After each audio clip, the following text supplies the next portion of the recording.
जय श्री माता जी। विश्व के सभी साधकों का आज सुबह के ध्यान सत्र में हार्दिक स्वागत है। कुंडलिनी चढ़ाकर बंधन लेते हैं।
तीन महामंत्र, तत्पश्चात श्री गणेश मंत्र।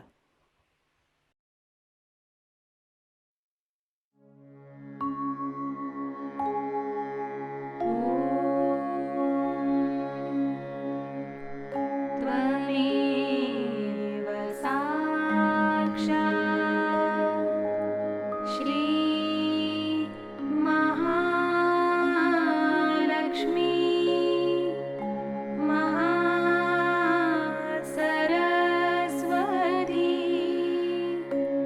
महाकाली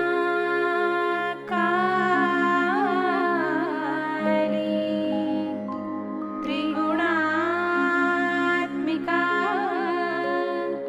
कुण्डलिनी साक्षात् श्री आदिशक्ति माताजी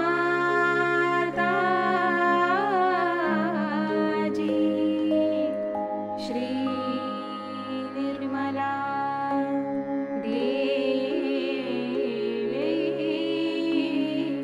नमो नमः।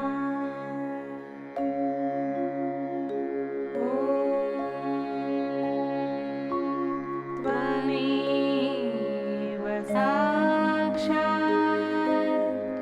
श्री कल्की साक्षात् श्री आदिशक्ति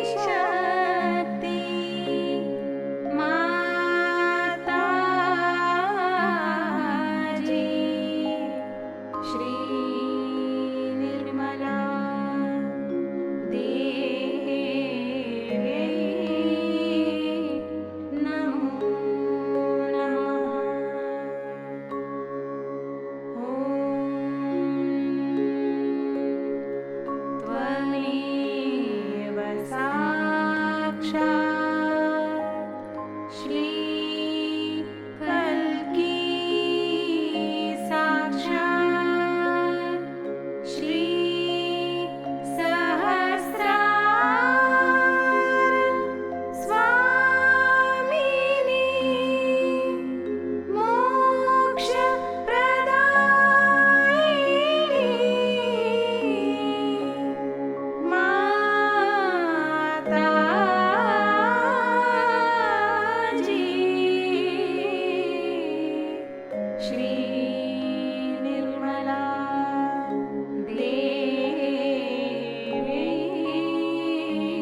अपने चित्त को सहस्त्रार पर स्थित करते हैं। परम पूज्य श्री माता जी, कृपा कर सामूहिकता के सहस्त्रार पर आप विराजिए। सामूहिकता का अहंकार और प्रति अहंकार आपके श्री चरणों में समर्पित है। कृपा कर आप हमारा आत्म साक्षात्कार दृढ़ कीजिए माँ। कुछ समय हम ध्यान की अवस्था में बैठते हैं।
चित्त को सहस्त्रार में स्थित करते हुए हम अमृतवाणी ग्रहण करते हैं। आज हम लोग यहाँ शक्ति की पूजा करने के लिए एकत्रित हुए हैं। अभी तक अनेक संत साधुओं ने, ऋषि मुनियों ने शक्ति के बारे में बहुत कुछ लिखा और बताया है। और जो शक्ति का वर्णन उन्होंने अपने गद्य में नहीं कर पाए, उसे उन्होंने पद्य में किया और उस पर भी इसके बहुत से अर्थ भी जानते। लेकिन एक बात शायद हम लोग नहीं जानते कि हर मनुष्य के अंदर ये सारी शक्तियां सुप्तावस्था में हैं। और ये सारी शक्तियां मनुष्य अपने अंदर जागृत कर सकता है। ये सुप्तावस्था की जो शक्तियां हैं उनका कोई अंत ही नहीं, न ही उनका कोई अनुमान कोई दे सकता है, क्योंकि ऐसे ही 35 कोटि तो देवता आपके अंदर विराज। उसके अलावा न जाने कितनी शक्तियां को चला रहे हैं। लेकिन इतना हम लोग समझ सकते हैं कि जो हमने आज आत्म साक्षात्कार को प्राप्त किया है तो उसमें जरूर कोई न कोई शक्तियों का कार्य हुआ। उस कार्य के बगैर आप आत्म साक्षात्कार को नहीं प्राप्त कर सकते। ये आत्म साक्षात्कार को प्राप्त करते वक्त हम लोग सोचते हैं ये सहज में हो गया, पर सहज में दो अर्थ। एक तो सहज का अर्थ ये भी है कि आसानी से हो गया, सरलता से हो गया, और दूसरा अर्थ ये होता है कि जिस तरह से एक जीवंत क्रिया अपने आप घटित हो जाती है उसी प्रकार आपने आत्म साक्षात्कार को प्राप्त किया। लेकिन ये जीवंत क्रिया जो है इसके बारे में अगर आप सोचने लग जाएं तो आपकी बुद्धि कुंठित हो जाएगी। समझ लीजिए ये आपने एक पेड़ देखा, इस पेड़ की ओर आप नजर करिए तो आप ये सोचेंगे कि भाई ये एक फलाना पेड़ है, लेकिन इस पेड़ को इसी रूप में ऐसा ही इतना ही ऊंचाई पर लाने वाली कौन सी शक्ति है? किस शक्ति ने इसको यहाँ पर इस तरह से बनाया है कि जो वो अपने सीमा में रह करके और अपने स्वरूप रूप उसी के साथ चलता रहे। फिर सबसे जो कमाल की चीज है वो मानव मनुष्य जो बनाया गया है वो भी एक विशेष रूप से, एक विशेष विचार से बनाया गया है। और वो मनुष्य का जो भविष्य है वो उसे प्राप्त हो सकता है, उसको मिल सकता है, पर उसकी पहली सीढ़ी है आत्म साक्षात्कार। जैसे कि कोई दीप जलाना हो तो सबसे पहले है कि उसके अंदर ज्योति आनी पड़ेगी। उसी प्रकार एक बार आपके अंदर ज्योति जागृत हो गई तो आप उसको फिर से प्रज्वलित कर सकते हैं या उसको आप बढ़ा सकते हैं। पर प्रथम कार्य है कि ज्योति प्रज्वलित हो और उसके लिए आत्म साक्षात्कार नितांत आवश्यक है। किंतु आत्म साक्षात्कार पाते ही सारी ही शक्तियां जागृत नहीं हो सकती। इसीलिए ये साधु संतों ने और ऋषि मुनियों ने व्यवस्था की है कि आप देवी की उपासना करें। लेकिन जो आदमी आत्म साक्षात्कार को प्राप्त नहीं है उसको अधिकार नहीं है कि वो देवी की पूजा करे। बहुत से लोगों ने मुझे बताया कि वो सप्तशती का कभी अगर पाठ करें और उनका यह हवन करते हैं तो उन पर बड़ी आफतें आ जाती हैं और उनको बड़ी तकलीफ हो जाती है और वो बहुत सफर करते हैं। तो उनसे ये पूछना चाहिए कि आपने किससे करवाया? तो कहेंगे कि हमने 7 ब्राह्मणों को बुलाया था किया, पर वो ब्राह्मण नहीं। जिन्होंने ब्रह्म को जाना नहीं वो ब्राह्मण नहीं। और ऐसे ब्राह्मणों से कराने से ही देवी रुष्ट हो गई और आपको तकलीफ हुई। तो आपके अंदर एक बड़ा अधिकार है कि आप देवी की पूजा कर सकते हैं और साक्षात देवी पूजा कर सकते हैं। यह अधिकार सबको नहीं है। अगर कोई कोशिश करे तो उसका उल्टा परिणाम हो सकता है, उसका विपरीत परिणाम हो सकता है। सबसे बड़ी चीज है कि शक्ति जो है वो जितनी ही आपको आरामदेही है, जितनी वो आपके सर्जन का व्यवस्था करती है, जितनी वो आपके प्रति उदार और प्रेममयी है, उतनी ही वो क्रूर और क्रोधमयी है। कोई बीच का मामला नहीं है, या तो अति उदार है और या तो अति क्रोधित है। बीच में कोई मामला चलता नहीं। वजह यह है कि जो लोग वहां दुष्ट हैं, राक्षस हैं और जो संसार को नष्ट करने पे आमादा है, जो लोगों को भूल भुलैया में लगाए हुए हैं, और कलयुग युग में अपने को अलग अलग बता करके कोई साधु बना है तो कोई पंडित बना हुआ है, कोई मंदिरों में बैठा है तो कोई मस्जिदों में बैठा है, कोई मुल्ला बना हुआ है, कोई पोप बना हुआ है, तो कहीं कोई पॉलिटिशियन बना हुआ है। ऐसे अनेक अनेक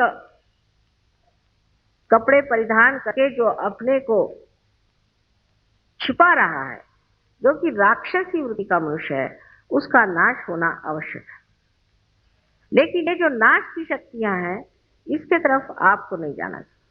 आप सिर्फ इच्छा मात्र करें और ये शक्तियां अपने ही आप कार्य कर लें। तो सारे संसार में जो ये चैतन्य बह रहा है, ये उसी महामाया की शक्ति है, और इस महामाया शक्ति से ही सारे कार्य होते हैं। और ये शक्ति सब चीज सोचती है, जानती है, सबको पूरी तरह से व्यवस्थित रूप से लाती है, जिसे कहते हैं ऑर्गेनाइज कर लेती है। और सबसे बड़ी चीज है कि ये आप पर प्रेम करती है, और इसका प्रेम निर्वाज। इस प्रेम में कोई भी मांग नहीं, सिर्फ देने की इच्छा है, आपको पनपाने की इच्छा है, आपको बढ़ाने की इच्छा है, आपकी भलाई की इच्छा है। लेकिन इसी के साथ साथ जो चीजें कांटे बन करके आपके मार्ग में रुकावट डालेंगे, आपके धर्म में खलल डालेंगे, या किसी भी तरह से आपको तंग करेंगे, ऐसे लोगों का नाश करना अत्यावश्यक है। लेकिन उसके लिए आप अभी शक्ति न लगाएं। आपको सिर्फ चाहिए कि आप उस शक्ति के लिए सिर्फ पाचारण करें, आवाहन करें देवी का, और उसे कहिए कि ये जो अमानुष लोग हैं, इनका आप नाश करें। ये तो पहली चीज हो गई। तो आपको छुट्टी मिल गई कि आप कोई भी आप पे अगर अत्याचार करे, कोई भी आपसे बुराई से बोले, कोई आपको सताए, तो आप पे एक और विशेष रूप से एक स्थिति है जिसमें आप निर्विचार हो जाए। तो सारी चीज को एक आप साक्षी रूप से देखना शुरू करें, एक नाटक के रूप में। जैसे अजीब पागल आदमी मेरे पीछे पड़ा हुआ, इसको क्या करने का है? उसका पागलपन देखिए, उसका मनस्ताप देखिए, उसकी तकलीफें देखिए, और आप उस पर हंसिए।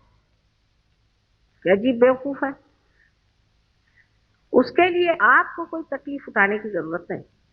उसके लिए सिर्फ आपको आपका जो किला है वो निर्विचारिता, उसमें जाना चाहिए। और निर्विचारिता में जाते ही साथ आपकी जो कुछ भी संजोने वाली शक्तियां हैं, आनंद देने वाली शक्तियां हैं, प्रेम देने वाली शक्तियां, वो सब की सब समेट करके आपके अंदर। लेकिन जब तक आप इन चीजों में उलझे रहेंगे, और जब तक आप ये सोचते रहेंगे कि इसको मैं कैसे इसका सर्वनाश कर दूं, इसको मैं किस तरह से खत्म कर दूं, इस पे मैं क्या इलाज कर लूं, और इस तरह के आप षड्यंत्र बनाते रहेंगे, तब तक आप सच्ची मानिए कि उसका असर आप पे होगा, उस पर नहीं।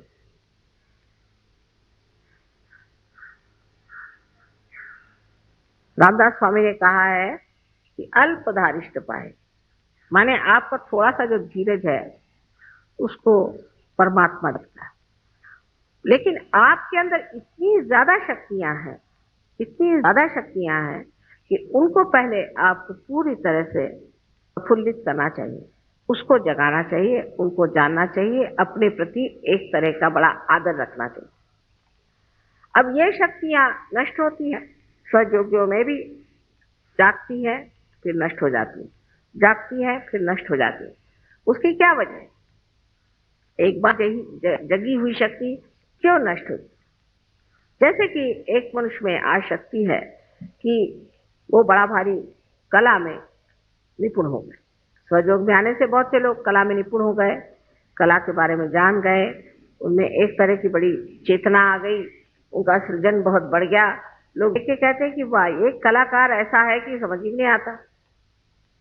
पर फिर वो उसी कला में उलझ जाता है, फिर उसकी शोहरत हो गई, नाम हो गया, उसी में उलझते जाता है। जब वो उलझ जाता है इस चीज में, तब फिर उसकी शक्तियां नष्ट हो जाती हैं, क्योंकि उसकी शक्तियां भी उसमें उलझ जाती। जैसे कि मैंने पहले भी बताया था कि किसी पेड़ के अंदर बहता हुआ उसका जो प्राण रस है, वो हर चीज में, हर पत्ते में, हर डाली पर, हर फूल में, हर शय में घूम घाम करके वापस लौटता है। उसी प्रकार जो भी आपके अंदर शक्तियां आज प्रवाहित हैं और जिन शक्तियों के कारण आप आज कार्यान्वित हैं, ये सारी ही चीजें आपको जानना चाहिए कि इस शक्ति का ही प्रादुर्भाव है और उसमें आपको उलझने की कोई जरूरत नहीं। आप उसमें एक निमित्त मात्र बीच में हैं और जब आप ये समझ जाएंगे कि हम निमित्त मात्र हैं तो ये आपकी शक्तियां कभी भी दुर्बल नहीं होंगी और कभी भी नष्ट नहीं हो सकती। इसी प्रकार अनेक बार मैंने देखा है कि सहयोगियों का चित्त जो है वो ऐसी चीजों में उलझते जाता है। कोई चीज से भी वो बड़प्पन में आ जाए, कोई भी चीज से उन्होंने बहुत प्रगति पा ली। आप जानते हैं कि बहुत से स्टूडेंट्स जो कि क्लास में कुछ नहीं कर पाते थे, फर्स्ट क्लास में आने लग गए, सब कुछ बहुत अच्छा हो गया, तो फिर वो कभी सोचने लग जाए कि वाह हम तो कितने बड़े हो गए। जैसे ही ये सोचना शुरू हो गया वैसे ही ये शक्तियां आपकी खत्म हो जाए और गिरती जाए। अब सोचना यह है कि हमें क्या करना। अगर समझ लीजिए किसी आदमी का एकदम बिजनेस बढ़ गया या उसको खूब रुपया मिलने लग गया या उसके पास कोई विशेष चीज आ गई, तो उसे क्या करना चाहिए? उसे पूरी समय सतर्क रहना चाहिए और यही कहना चाहिए कि माँ ये आप ही कर रहे हैं, हम कुछ नहीं कर रहे, ये आप ही की शक्ति कार्यान्वित है, हम कुछ नहीं कर रहे। बहुत जरूरी कि आप सतर्क रहें, क्योंकि उसके बाद जब आपकी शक्तियां खत्म हो जाएंगी तो आप खुद ही कहेंगे कि माँ सब चीज डूब गई, सब खत्म हो गया। ये कैसे? जो शक्ति कार्य कर रही है उसको कार्यान्वित होने। जैसा एक पेड़ है, समझ लीजिए, उस पेड़ के पत्ते कैसे गिरते हैं आपने सोचा है? उसमें बीच में एक बुच के जैसी, जिसे कॉर्क कहते हैं, बीच में आ जाता है। पत्ते और पेड़ के बीच में एक कॉर्क आ जाता है, उसके पास कुछ शक्ति आती नहीं तो वो गिर जाता है पत्ता। इसी प्रकार मनुष्य का भी होता है। आज उसकी शक्ति एक महान शक्ति से जुटी हुई और वहां से वो उसे प्राप्त कर रहा है, लेकिन जैसे ही वो अपने को कुछ समझने लग जाए या उसके अहंकार में बहक जाए या उसकी जो अनेक तरह की गतिविधियां हैं, जिस तरह से कंपटीशन, ये वो, इसमें उलझता जाए तो उसके बीच में एक दरार पड़ जाती और उस दरार के कारण वो मनुष्य फिर उसे प्राप्त नहीं कर सकता जो उसे प्राप्त किया हुआ है, क्योंकि वो तो निमित्त मात्र था, लेकिन जो शक्ति अंदर उसके अंदर बह रही थी वो शक्ति ही बीच में कट गई। जैसे कि अभी इसकी शक्ति कट जाए तो शायद मेरा लेक्चर ना बंद हो, पर ऐसे हो सकता है।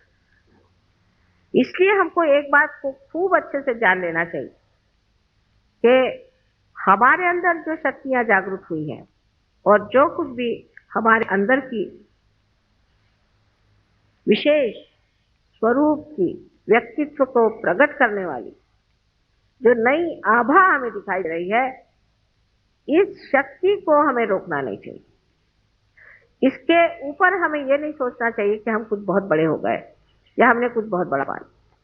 दूसरी तरफ से ऐसा भी होता है कि जब ये शक्ति आपके अंदर जागृत हो जाती है, उस वक्त आप में एक तरह का उदासीपन भी आ सकता है, इस तरह का कि अभी दूसरे साहब तो इतने पहुंच गए, हम तो वहां पहुंचे नहीं, उन्होंने ये कर लिया, हमने ये किया नहीं, और हर तरह से आदमी उलझते जाता है। और उसमें कुछ लोग ऐसे भी होते हैं जो छोटी छोटी बातों पर ही अपने को दुखी मानते हैं, बहुत छोटी बातों पर। जैसे अब सबको बैज मिला, मुझको बैज नहीं मिला। जब हम गणपतिपुरे में, हमें बड़े अजीब अजीब अनुभव आए कि लोग आए कहने लगे कि माता जी हमको एक चीज का डब्बा दे दो। मैंने कहा भाई ये भी कोई तरीका हुआ। दूसरे ने कहा कि आपने मुझे इतना दिया लेकिन उसको नहीं दिया। ये कोई बात हुई? उस मौज और आनंद में ये सब सोचने की बात ही नहीं है। छोटी छोटी बात में वो दुखी हो जाते हैं। फिर ऐसी जिसको बहुत बड़ी बात समझते हैं कि किसी का, समझ लीजिए, पति ने विछोह कर दिया या किसी पति का रास्ता ठीक नहीं रहा तो पत्नी रोते बैठेगी, या किसी की पत्नी ठीक नहीं रहे तो पति रोते बैठेगा। अरे भाई आपकी कितने बार शादियां हो चुकी पहले जन्म में, और इस जन्म में एक शादी हुई है, चलो इसको किस तरह से खत्म करो। उसी के पीछे में आप लोग रात दिन परेशान रहो कि मुझ पे ये दुख आ गया, मेरे बच्चे का ऐसा हो गया, मेरे बच्ची का ऐसा हो गया, उसका ऐसा हो गया, उसका ऐसा हो गया। इसका कोई अंत है? इसको कोई पार कर सकता है? क्योंकि इतनी छोटी सी चीज है कि वो तो पकड़ ही में नहीं आती। इतनी शुद्र बात है कि वो मेरे पकड़ ही नहीं आती कि उसको क्या। आप कोई भी आएगा तो ऐसी छोटी छोटी बातें मुझे बताते हैं, मुझे बड़ी हंसी आती, मैं चुपचाप सुनती रहती हूँ।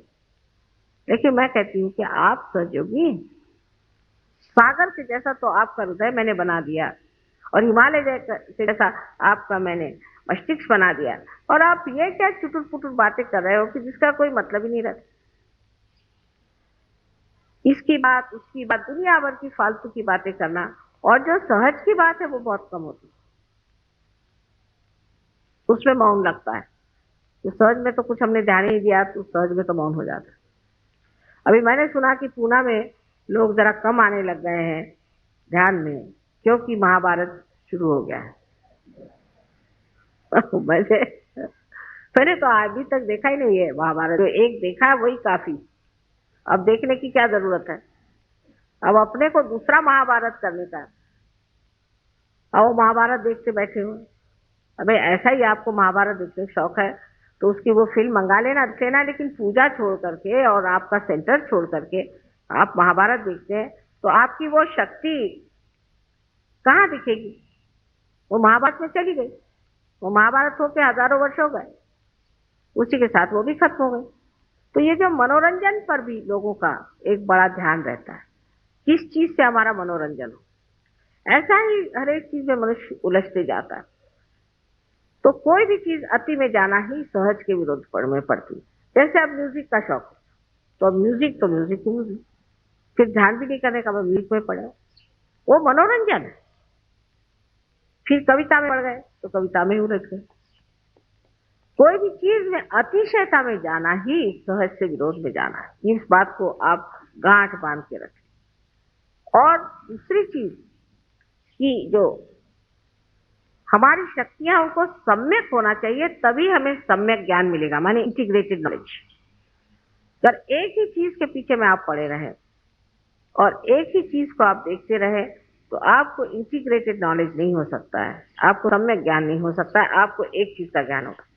अब जैसे मैंने देखा है कि बहुत सी लेडीज होती हैं, बड़ी पढ़ी लिखी होती हैं, बहुत बड़े से, पर कभी अखबार नहीं पढ़ती, उनको दुनिया में पता ही नहीं कि क्या हो रहा है। उनसे किसी के बारे में पूछिए तो पहले वो कौन थे हमें पता नहीं। रहे आदमी लोग तो उनका ऐसा है कि उनको सिर्फ ये मालूम है कि कौन सा खाना अच्छा बनता है, किसके घर में अच्छा खाना बनता है, किसके घर जाना चाहिए अच्छा खाने के लिए। खाने के मामले तो हिंदुस्तानी बहुत ही ज्यादा उलझे हुए लोग हैं, बहुत ज्यादा। और औरतें भी ऐसी हैं कि बेवकूफ बनाने के लिए अच्छे अच्छे खाने खिला करके उनको ठिकाने लगाती। इसमें दोनों की शक्तियां उलझ जाती, दोनों। रात दिन ये खाने के बारे में, मुझे आज ये खाने को चाहिए, मुझे आज ये खाने को चाहिए, मैं ये टाइम से खाऊंगा, मैं वो टाइम खाऊंगा, ये करूंगा। उधर औरतें आदमियों को खुश करने के लिए वही धंधे करती रहती, उसमें औरतों की शक्ति भी नष्ट होती है और आदमियों की भी शक्ति नष्ट होती है। इसलिए मैंने ये एक तरीका निकाला है कि सहज योगियों को सबको खुद खाना बनाना आना चाहिए। और अगर किसी ने कहा कि मुझे ये खाने के लिए तो आप ही बनाइए, हालांकि उसके बाद सबको भूखा ही रहना पड़ेगा, पर कोई हर्ज नहीं। आपको कहना कि अच्छा आपको ये चीज खानी है तो आप ही इसको बना दीजिए तो बड़ा अच्छा रहेगा। फिर आप जब आप बनाना शुरू करेंगे तब आप समझेंगे कि ये चीज क्या है।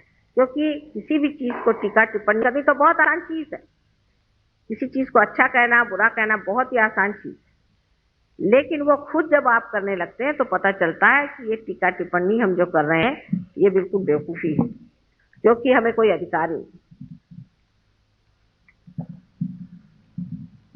तो इस कदर की छोटी छोटी चीजों में भी लोग मुझे आके बताते हैं, मुझे बड़ा आश्चर्य होता है। आप अब साधु हो,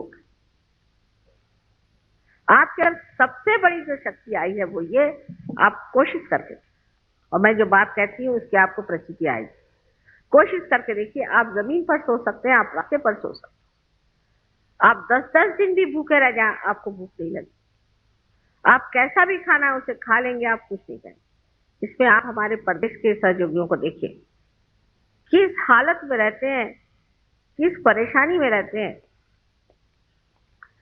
हमें कुछ वहां पर हिंदुस्तानी सहयोगियों ने बताया कि ब्रह्मपुरी में इंतजाम इस वक्त ठीक नहीं रहा, लोगों का दिमाग ही खराब हो गया था क्योंकि आप नहीं गए, तो बहुत तकलीफ हुई उनको खाने पीने की और कुछ अच्छा नहीं लगा, ऐसा बताया। तो मैंने उन लोगों से जाके पूछा कि भाई सबसे ज्यादा तुमको कहाँ मजा आया? तो उन्होंने कहा ब्रह्मपुरी में सबसे ज्यादा मजा। तो मेरी कुछ समझ में नहीं आया कि इतनी शिकायतें हुई, क्योंकि ब्रह्मपुरी में क्या बात, कहले वहां कृष्णा बहती है, उसके किनारे में बैठो तो लगता है कि माँ जैसी आपकी धारा बह रही। वो सब यही बातें करते रहे, यहाँ ये लोग खाने ही पीने की सोच रहे। इसीलिए जब कभी कभी लोग कहते हैं कि हम लोगों का समर्पण कम है, उसकी वजह यह है कि हम लोग काफी उलझे हुए लोग, हमारे अंदर बहुत पुरानी परंपराएं हैं। यहाँ अनेक साधु संत हो गए, बड़े बड़े लोग हो गए, बड़े बड़े आदर्श हो गए, और उन आदर्शों के वजह से हमें मालूम है कि अच्छाई क्या है, बड़ी क्या है। लेकिन उसके साथ ही साथ हमारे अंदर एक तरह की ढोंगी वृत्ति आ गई कि हम ढोंग भी कर सकते। कोई भी आदमी अपने को राम कह सकता है, कोई भी आदमी अपने को भगवान कह सकता है, कोई भी आदमी अपने को सीता जी कह सकता है। ये ढोंगी पना की हमारे यहाँ बड़ी भारी शक्ति है। एक साहब ने मुझे कहा कि देखिए वो तो भगवान है। मैंने कहा कैसे? वो कहते हैं भगवान है, ये फॉरेन, वो भगवान कहते हैं। मैंने उसको कहने में क्या लगता है, ऐसे कैसे कहेगा कोई कि मैं भगवान हूं? मैंने कहा कह रहे हैं वो भगवान है, लेकिन उसके कुछ तरीके होते हैं। जो आदमी फूल को नहीं छू सकता वो भगवान कैसे हो सकता? हाँ ये तो बात है। तो मैंने कहा कि कैसे, पर वो क्यों कह रहे थे, वो ऐसा क्यों कह रहे? मैंने कहा क्योंकि वो आप नहीं, वो यही नहीं समझ सकते कि लोग इतना सफेद झूठ इतने जोर से कह सकते। या किसी के लिए कहते हैं पर वो उसको रुपया ही चाहिए ना, ठीक है वो रुपया लेता है, लेकिन हमको तो वो आध्यात्मिक देगा, तो क्या हर्ज है, हमें तो आध्यात्म लेना है, लेने दो रुपया, रुपये में क्या रखा है, रुपया दे दो उसको, रुपये में क्या रखा हुआ है? अध्यात्म को पाने की बात है, अध्यात्म वो हमें दे रहा है तो हम उसे रुपया दे रहे हैं, रुपये में तो कोई खास चीज होती नहीं। ये उनकी तैयारी आज हो गई है, वो हमारे अंदर तैयारी अभी तक हो नहीं पाई। इसके लिए क्योंकि हमारे सामने आदर्श बहुत अच्छे हैं, महाभारत है, राम है, ये है, वो है, और हम उसी कीचड़ में बैठे हुए। अगर कोई कीड़ा कहे कि मैं कमल हो गया तो हो नहीं सकता, और उसको कमल बना भी दिया तो भी ढंग वही चलेगा।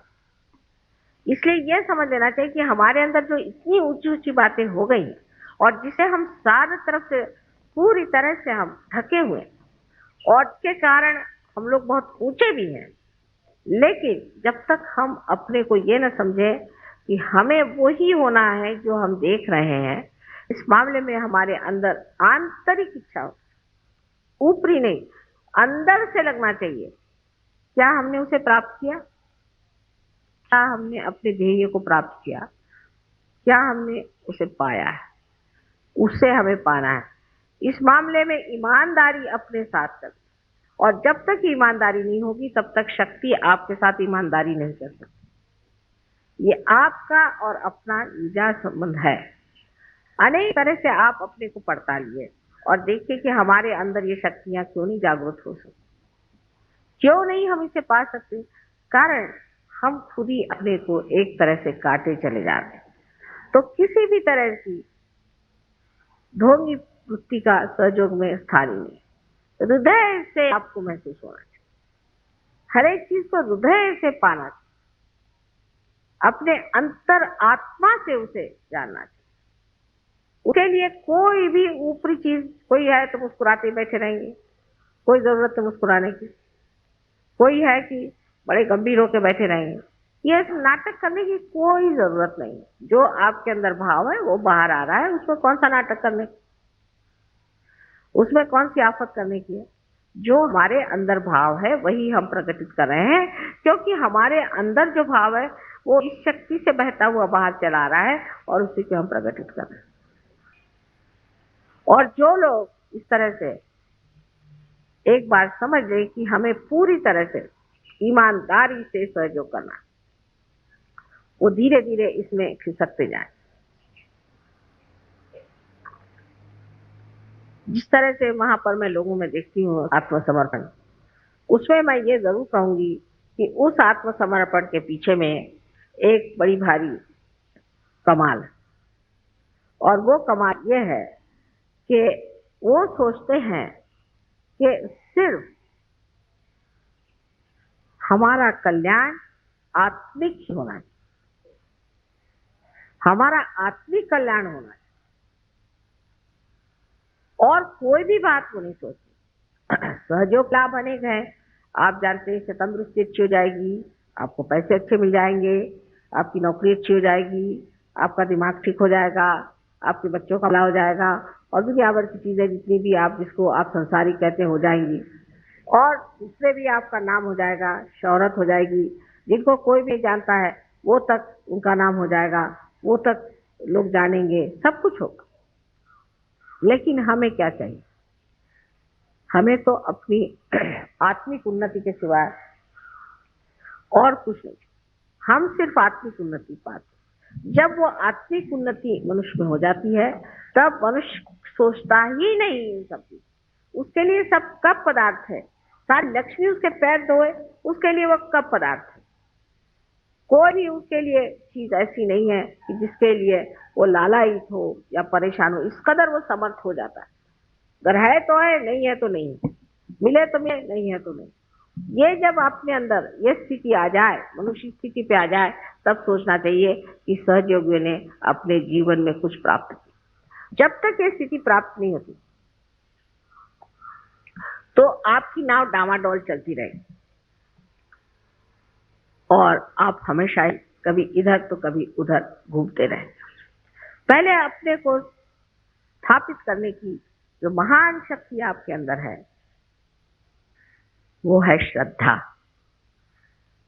उस श्रद्धा को हृदय से जानना चाहिए और उसकी मस्ती में रहना चाहिए, उसके मजे में आना चाहिए, उसके आनंद में आना चाहिए। तो जो ये श्रद्धा की आह्लाददायी शक्ति है, उस आह्लाद को लेते रहना, उस एक्सटेसी में रहना चाहिए, उस सुख में रहना चाहिए। और जब तक मनुष्य उस आह्लाद में पूरी तरह से घुल नहीं जाएगा, उसके सारे जो कुछ भी प्रश्न है, प्रॉब्लम्स है, वो बने ही रहेंगे, बने ही रहेंगे। क्योंकि प्रॉब्लम्स वगैरह सब माया है, ये सब चक्कर है। अगर किसी से पूछे तुम्हें क्या प्रॉब्लम है, तो मुझे 100 रुपये मिलना चाहिए, तो मुझे 50 रुपये मिलते। जब 100 रुपये मिले तो क्या प्रॉब्लम है, मुझे 200 रुपये मिलने चाहिए, तो मुझे 100 ही रुपये मिलते। वो तो खत्म ही नहीं हो रहा। फिर दूसरा क्या प्रॉब्लम है कि मेरी बीवी ऐसी है, फिर तुम दूसरी बीवी कर लो, वो भी ऐसी है, तीसरी आई वो भी ऐसी। तो आपके प्रॉब्लम्स नहीं खत्म हो रहे क्योंकि आप स्वयं इनको नहीं खत्म कर रहे हैं। ये सबको खत्म करने का तरीका यही है कि अपने श्रद्धा से आप अपने आत्मा में जो आनंद है उसका रस लें और उसी रस में रममान रहे। आखिर सारी चीज है ही हमारे आनंद के लिए, लेकिन जब तक हम उस रस को लेने की शक्ति ही को नहीं प्राप्त करते तो क्या फायदा होगा। ये तो ऐसा ही हुआ कि एक मक्खी जा करके बैठ गई फूल पर और कहेगी कि साहब मुझे तो कुछ मधु नहीं मिला। उसके लिए तो मधुकर होना चाहिए। जब तक आप मधुकर नहीं होंगे तो आपको मधु कैसे मिले। अगर आप मक्खी बने रहे तो आप तो इधर उधर ही भिनकते रहेंगे। लेकिन जब आप स्वयं मधुकर बनाएंगे तो आप कायदे की जगह जा करके जो आपको रस लेना लेकर के मजे में पेट भर के और आराम से आनंद से रहे। यही सबसे बड़ी चीज सहयोग में सीखने की कि हमारा चित्त पूरी तरह से एक चीज में डूबा रहना चाहिए और वो है आत्मिक हमारी उन्नति होनी चाहिए। पर उसका मतलब ये नहीं कि पूरी समय अपने को बंधन देते रहो या पूरी समय आंखें बंद करके और जैसे मराठी में कहते हैं शेंडी बांधू, उसकी कोई जरूरत नहीं। सर्वसाधारण तरीके से रोजमर्रा के जीवन को कुछ भी न बदलते हुए जैसे आप हैं वैसे ही उसी दशा में आपको चाहिए कि आप अपने अंदर जो हृदय में आत्मा है उसके रस को प्राप्त करें। जब उसका रस झरना शुरू हो जाता है तो आप ही में कबीर बैठे हैं और आप ही में नानक बैठे हैं और आप ही में सारे बड़े बड़े जितने संत साधु हो गए, तुकाराम, नामदेव, एकनाथ, सब आप ही लोगों में बैठे। और उनको इतना विचारों को कोई बताने वाला भी नहीं था, उनको संभालने वाला भी नहीं था, उनके संरक्षण के लिए कोई नहीं था। ये सब आपको प्राप्त है। आप तो अच्छी छत्र छाया में बैठे हुए, तो भी अब आप उस छत्र छाया में बैठ करके एक अपनी भी छत्र खोल लेते हैं और उसके बारे में फिर चर्चा करते हैं, तो इससे तो आपकी शक्तियां कम हो ही जाएंगी। इस पर हमें गौर करना चाहिए कि हमारी कितनी शक्तियां और हमारे अंदर कितनी शक्तियां हमने देखी और वो कैसे कार्यान्वित हो। आप जो चाहे सो सकते, जो जे वांछिल ते रोला, जो आप इच्छा करेंगे वो आपको मिलेगा, लेकिन आपकी इच्छा ही बदल जाएगी, आपके तौर तरीके ही बदल जाएंगे। जैसे आज अब कोई महाभारत नहीं देखने को रुकेगा, क्या सोचेगा, अरे बाप रे, आज माँ का इतना दम समय बंधा हुआ है, माँ स्वयं आ रही है, पूजा का मौका है, सारी दुनिया से लोग दौड़े आएंगे। अब बाहर अमेरिका से अभी मैं जा रही हूँ, तो कहा एक दिवाली पूजा जरूर करना, उसके लिए मेरे ख्याल से सारे ब्रह्मांड से लोग वहां पहुंच जाए। लेकिन यहाँ कलकत्ते से भी लोगों को आने मुश्किल हो जाती है, कलकत्ते से भी। और साक्षात हम बैठे हुए हैं, ऐसे ऐसे लोग हैं कि जो बिल्कुल आसानी से आ सकते, अपने काम के लिए 10 मरतबा दौड़ेंगे, लेकिन इसको नहीं समझते कि कितनी महत्वपूर्ण चीज है, इसका महत्व नहीं समझ पाते, क्योंकि श्रद्धा कम। वो कहते जब हम रिटायर हो जाएंगे तब आएंगे, सुविधा के साथ। रविवार के दिन करिए, पर एक दिन उससे पहले छुट्टी होनी चाहिए, नहीं तो बाद में छुट्टी होनी चाहिए। अब ऐसे रोने सूरत लोगों के लिए क्या सहयोग है? ये घोड़े कहाँ तक जाएंगे, ये तो खितर भी नहीं। जो लोग इस तरह की बातें सोचते हैं वो सहयोग में कहाँ तक पहुंचेंगे, ये मेरी समझ में नहीं आती। कि सब सुविधा होनी चाहिए, सैटरडे संडे होना चाहिए, और उसमें से भी हम जैसे ही प्रोग्राम खत्म होगा आप भाग जाएंगे, क्योंकि हमको कल दफ्तर में जाना है। तो जाओगे, कल भी सब ठीक हो जाएगा। लेकिन अगर आप ऐसे जल्दबाजी करोगे तो खंडाला के घाट में आपको रोक लेंगे हम। लेकिन ये सब चूल, ये सब शैतानियां हम कितनी भी करें, लेकिन आपकी अकल में जब तक ये चीज घुसेगी नहीं, क्या फायदा। तो चाह रहे हैं कि किसी तरह से आपको रास्ते पर ले। अब रास्ते पे लाने पर अगर बार बार आप लोग फिसल पड़े तो कितनी हमें मेहनत करनी पड़ेगी, और आप में जो शक्तियां जागृत हो सकती हैं, जो अपने आप पनप सकती हैं, बढ़ सकती हैं, वो सारी शक्तियां कहां से कहां नष्ट हो जाए। तो अपने को पहले आपको संवारना है, अपने शक्तियों के गौरव में उतरना है, और ये जानना है कि हमारे अंदर कितनी शक्ति है और हम कितनी शक्तियों को प्राप्त कर सकते हैं, हम कितने ऊंचे उठ सकते हैं, हम क्या क्या लाभ दूसरों को दे सकते हैं। इतना भंडारा हमारे अंदर पड़ा हुआ है, सारा कुछ खुल गया, चाबी मिल गई। अब खुल जाने पर सिर्फ उसमें से निकाल के लोगों को बांटना और उसका मजा उठाना। आज ये जो शक्ति की पूजा हो रही है, असल में मैं चाहती हूँ कि आप जानिए कि आपकी ही शक्ति की जागृति होनी चाहिए, जिससे आप बड़े ईमानदार और एक सच्चे तरीके से श्रद्धामय हो जाए। साधु संतों को कुछ कहना नहीं पड़ता था, वो मार खाएंगे, पीटे जाएंगे, उनको जहर देंगे, चाहे कुछ करिए, उनकी लगन नहीं छूटती। अब आप लोगों को तो कनेक्शन लगा दिया, लेकिन वो इतना ढीला कनेक्शन है कि बार बार लगाना पड़ता है। फिर से किसी बात से छूट जाता है, फिर से किसी बात से लगाना पड़ता है। तो अब सोचना ये है आपको कि हमारे अंदर की सारी ही शक्तियां हमें जागरूक करनी है, तो फिर कोई कमी नहीं रह जाएगी, कोई आपके सामने प्रश्न ही नहीं रह जाएंगे। इन शक्तियों का जागरूक करना बहुत आसान है। एक ही बात है कि आपकी लगन होनी चाहिए। जिसको लगन हो जाएगी, कि पूरी तरह से लगन से सहयोग में उतरेगा, और जिसका हमेशा जी सहयोग पे ही खींचा रहे, उधर ही ध्यान रहेगा, उसका सब तो क्षेम हो ही जाएगा, पर पहले योग घटित होना चाहिए और आधा अधूरा योग किसी काम का नहीं। न इधर के रहे न उधर के रहे, ऐसी हालत हो जाएगी। एक छोटे से बी में हजारों वृक्ष निर्माण करने की शक्ति है, तो आप तो ऐसे हजारों वृक्षों के मालिक मनुष्य हैं और उनमें से हजारों लोगों को आप भी शक्तिशाली बनाने की शक्ति आपके अंदर है। लेकिन अगर इस बीज का अंकुर निकलने के बाद अगर आप रास्ते पे फेंक दीजिए और इसकी परवाह न करें और इसका अगर पेड़ नहीं हुआ तो इसकी शक्ति कुंठित हो जाएगी। तो अपने लिए पूरी तरह से आप इसका अंदाज करें कि हम क्या हैं और हम क्या कर रहे हैं और कहाँ तक हम पहुंच सकते हैं। इसे आपस के झगड़े, छोटी छोटी क्षुद्र बातें, ऐसी चीजें जो कि रास्ते पर के लोग भी न करें, असभ्यता, ये तो अपने आप से ही ढह जाए, वो तो बचने ही नहीं वाले। लेकिन आपका जो स्वयं सुंदर स्वरूप है वो निखर आएगा और लोग कहेंगे कि ये है एक शक्तिशाली मनुष्य खड़ा हुआ है, एक विशेष स्वरूप का आदमी खड़ा हुआ है, एक महान कोई व्यक्ति है जो कि ऐसा अनूठा उसका सारा व्यवहार है, वो किसी से डरता नहीं, निर्भय है, जहाँ कहना है कहता है, जहाँ नहीं कहना नहीं कहता है। भी आ जाए, बाबा भी आ जाए, फिर बाबा के नाना भी आ जाए, सो हो नहीं सकता। जो आप है उस लायक वो लोग नहीं, वो नालायक। जो नालायक है उनको छोड़ देना चाहिए, उसे क्यों झगड़ा करना।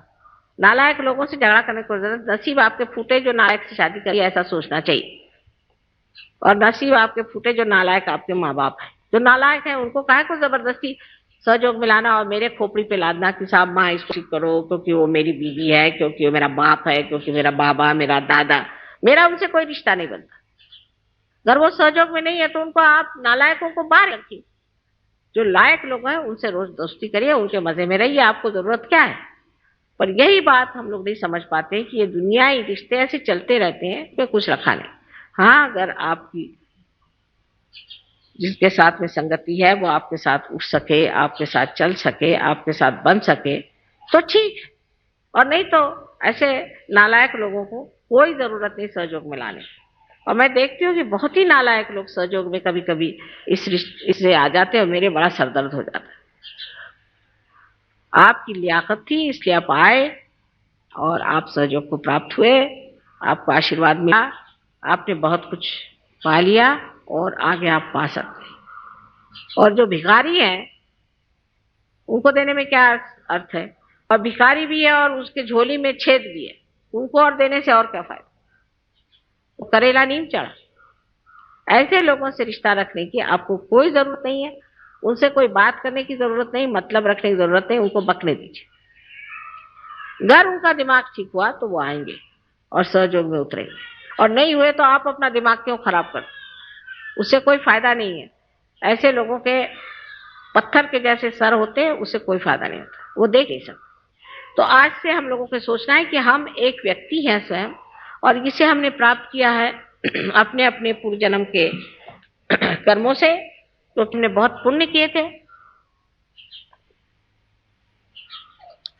और इसलिए हम आज स्थान पे बैठे हुए हैं, और उससे भी ऊंचे स्थान पे हम बैठ सकते हैं और जा सकते हैं। तो अपने पीछे में बड़े बड़े इस तरह के पत्थर लगा करके आप समुद्र में मत कूदिए। आपको अगर तैरना आता है तो मुक्त होकर के तैरिए, उसका आनंद उठाए और अपनी सारी शक्तियों से आप प्लावित होइए। आज मेरा अनंत आशीर्वाद है कि आपके अंदर की सुप्त सारी ही शक्तियां जागृत हो और धीरे धीरे आप इसको महसूस करें, और उसके जो अंदर से प्रवाह की विशेष धाराएं बहें, उसके अंदर आप आनंद लूटें। यही मेरा आपको सबको अनंत आशीर्वाद।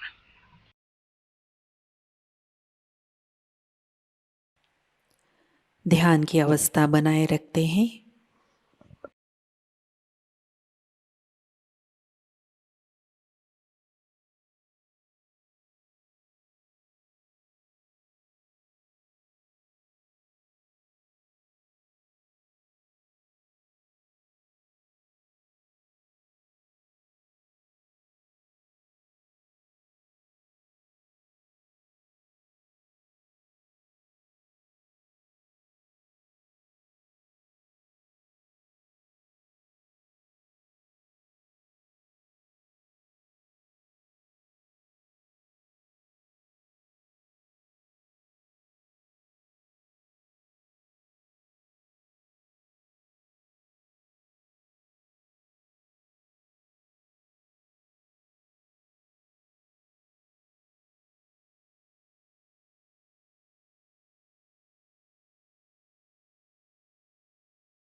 जय श्री माता जी। श्री माता जी के श्री चरणों में हम प्रार्थना अर्पित करते हैं। परम पूज्य श्री माता जी, आज का ध्यान आपके श्री चरणों में समर्पित है। आज की अमृतवाणी में आपने जो ज्ञान हमें प्रदान किया, सामूहिकता आपकी ऋणी है।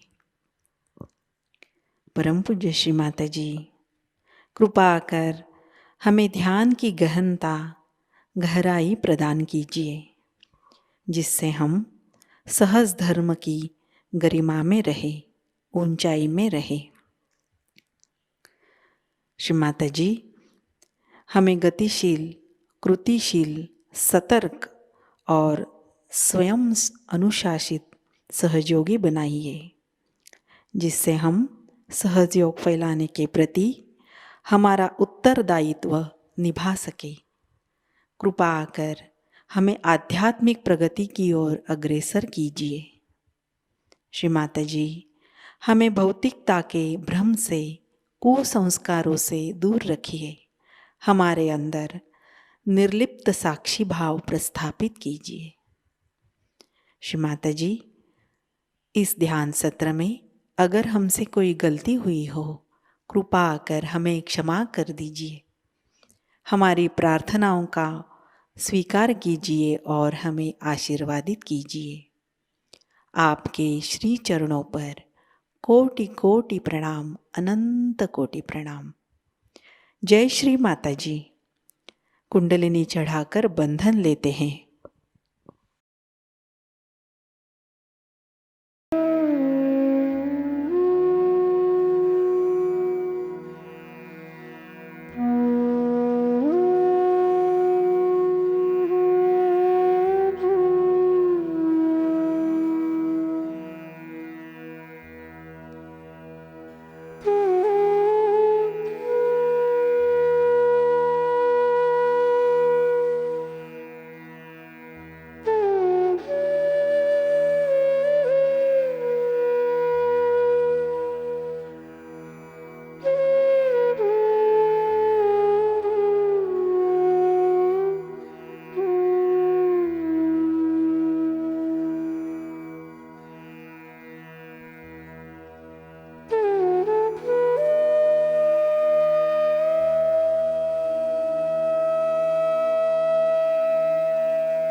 आज सभी का दिन मंगलमयी हो। आज का ध्यान सत्र अभी संपन्न होता है। जय श्री माता जी।